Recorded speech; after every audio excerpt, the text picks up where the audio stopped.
I'm Dutch, and let's react to the Americans. Hello, and welcome to my channel. My name is Johan, and I'm a typical Dutchman. And are you thinking about moving to Europe, or just wondering why do the Americans pay so much? As a Dutchman, I react to videos about the US life and living and how it compares to the Netherlands and Europe. So if you're interested in this kind of videos, then like and subscribe, and we will get a new video for you every day. And for today, I'm gonna take a look at top 10 places to visit in the Netherlands by Ryan Shirley. And I'm curious which 10 places, because we've got a lot of places to visit, but which 10 places he has. And I got to start with a like, with a subscribe and a like, and then take a look at what he is referring to as the top 10 places to visit. And I will react, of course. What's up, guys? My name is Ryan, and I recently returned from exploring the... He starts off with the most stereotypical view of the Netherlands: tulips and windmills. It's a good view. But it's not all about tulips and windmills. country of the Netherlands, and I want to share with you my favorite places. So here's my Netherlands top.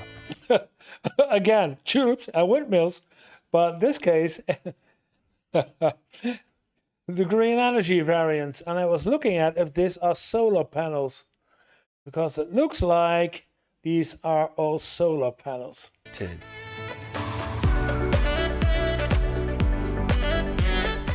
Located between Germany and Belgium, the Netherlands is one of the most beautiful and well-designed countries on earth. There's a quote that says, "God created the world, but the Dutch made Holland." And yeah, I hear him often, yeah. God created the world, but the Netherlands built their own country, yeah. after visiting, I understand why. From the canals of Amsterdam to endless tulip fields, the Netherlands will leave you in awe with its beauty and ingenuity. Let's start this video off at Kinderdijk. Kinderdijk, yeah, that's the one with the most windmills and the most famous of windmills. I came to the Netherlands, seeing the windmills was one of the things I wanted to do most, and there's no shortage of them here. Located about an hour from Amsterdam, Kinderdijk is a village that was first inhabited more than 700 years ago. The people at Kinderdijk had to find a way to manage the water, and windmills were a great solution. There are 19 windmills here, and most of them were built around the year 1740. Today, Kinderdijk is home to the largest concentration of old windmills in the Netherlands. When we got here, it was just fun to walk down the main path and marvel at the windmills on both sides. One of my favorite things that we did was tour one of the windmills. I didn't realize this beforehand, but the windmills served as homes for people of the village, and this one was 3 stories high. It was fascinating to see all the rooms constructed around the infrastructure of the windmill. The gears... Yeah, the mill lived at the mill, at the windmill, yeah. The windmill were also particularly interesting. They were made out of wood, and it just blew my mind that the Dutch were able to make these almost 300 years ago. After we went outside and the wind started blowing, and I couldn't believe how fast it started turning. I mean, it definitely would be dangerous if you got too close to it. I went over to the mill on the side, and it was pumping up water from the lower elevation, and it was just fascinating to me that the Dutch were able to find a way to harness the wind's power hundreds of years ago to move water from one place to another. Even if you're not into engineering, you'll find this place fascinating. After, we're going to head over to Urk. Oh, it goes fast, right? Again, from Amsterdam, yeah, of course, your landing airplane is Amsterdam Schiphol. So if you're in, then you go to Urk. Yeah, Fishers Village. Located about an hour from Amsterdam, Urk is this beautiful Dutch town that dates back to the 10th century. Urk was originally an island, but in the 1940s, the land around Urk was reclaimed from the sea thanks to polders and Dutch engineering, and this connected it to the mainland. Today, Urk is such a charming town. I particularly like the harbor. It was full of these beautiful boats. I also love the lighthouse. It was built in 1837 and overlooks the town. Yeah, and then I see something, and you can agree with me or not, and you can leave it in the comments, but look at all these windmills. These are not the traditionals. These are, of course, for green energy, electricity windmills. Yeah, I do not know if I like those. In this setting, so many in a row like you're looking at right now. It's not my kind of taste, but The main reasons I wanted to come here was to see the wind turbines of Noorderspolder. There's this massive wind farm and it's one of the largest in the country. The turbines are on the land and also in the sea. What blows my mind is about 80 years ago, this whole area was under the sea. I mean, it's just crazy to me they were able to reclaim this land. There's a path that goes along the water and it's really relaxing to walk on. If you come during the springtime, there's also a lot of tulip fields in the area which create a scenic landscape with the turbines spinning in the background. After, we're going to head to the coast to visit The Hague. Located on the North Sea about 45 minutes from Amsterdam, The Hague was first mentioned in 1242 and today it's the third largest city in the Netherlands. Thanks to its the largest city and the city of the government. proximity to the North Sea, The Hague has a huge beach with a massive pier. I mean, the whole area reminded me of California's beaches, except it was a lot colder. I mean, I had a great time just walking on the beach and checking out the pillars on the pier. Afterwards, we're going to head over to Gouda. I'm a Gouda cheese, yeah. huge fan of Gouda cheese, so I had to come check this city out. Located about an hour from Amsterdam, Gouda is a historic city that dates back to the 1100s. Throughout the centuries, Gouda suffered plagues, fires, and financial difficulties, and it Yeah, all this old village, all this old buildings, houses, yeah, still in traditional style, maintained and protected by the government as a protected heritage.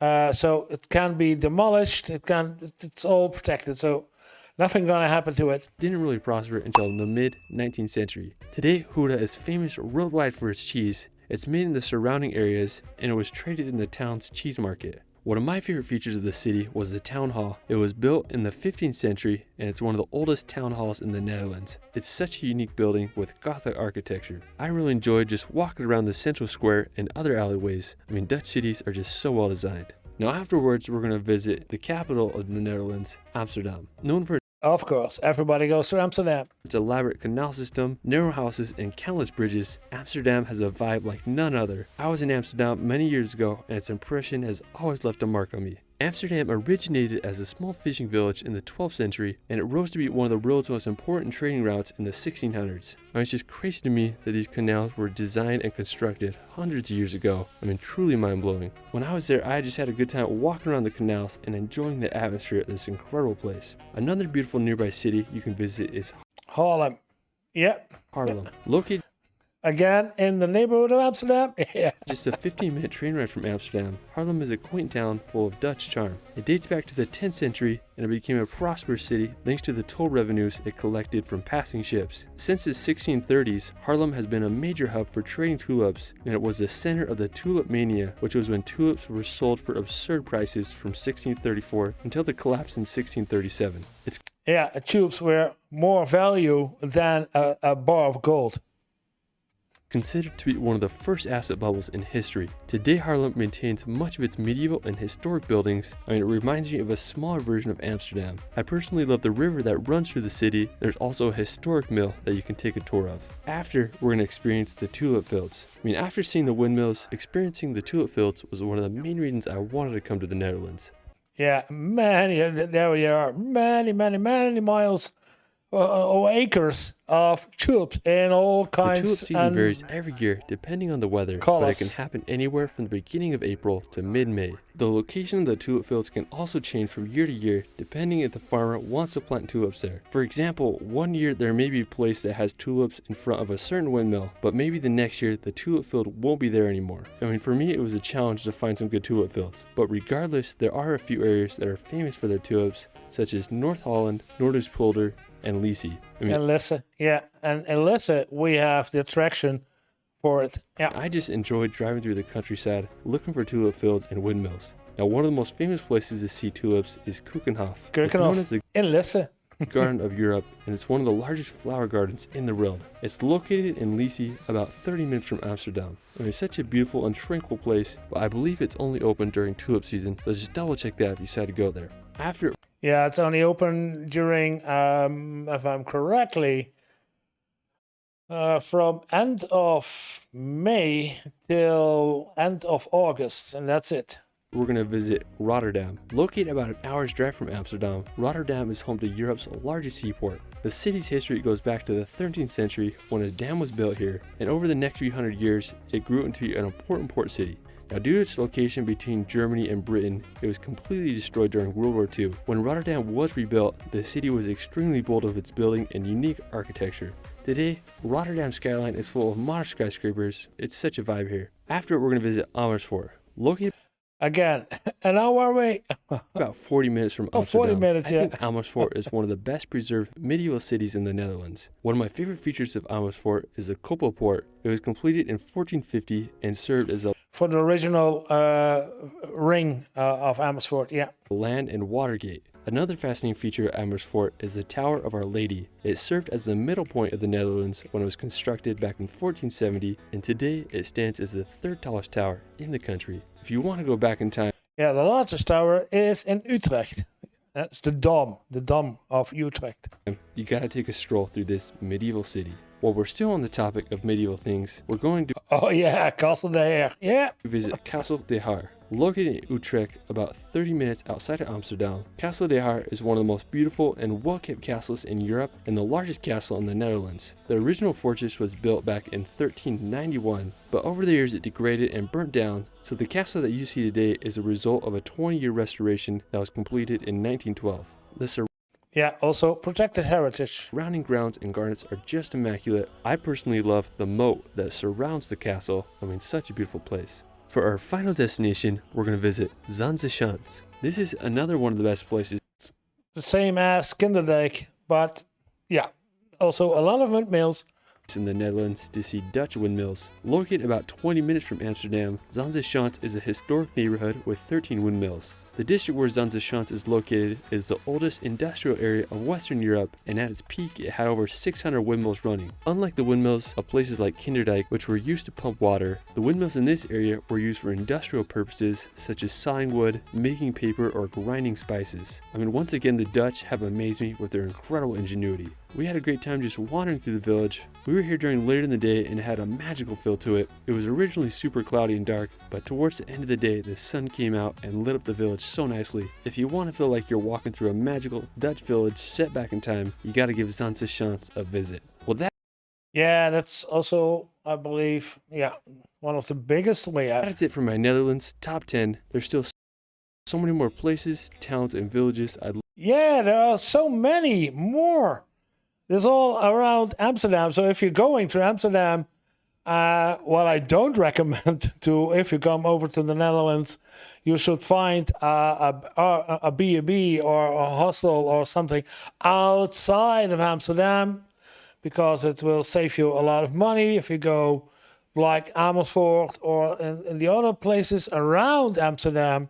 Stay out of Rotterdam, stay out of Amsterdam, stay out of Haarlem. Then you get your hotel or your B&B or your pension or whatever you want, and then go travel around, and then you will see more places. But those 10, yeah, you can do, but it's not all. Oh, this one he did not mention, but it's one of the top 10. This is very amazing to see, especially from above, when you see really the star of this village. Yeah, cool one. I hope you enjoyed the video. If you did, then press like, and if you want to see more, then this is also one of mine, and otherwise would you be so kind to press subscribe. That would help me a lot to go through the algorithm, and I will see you in that video.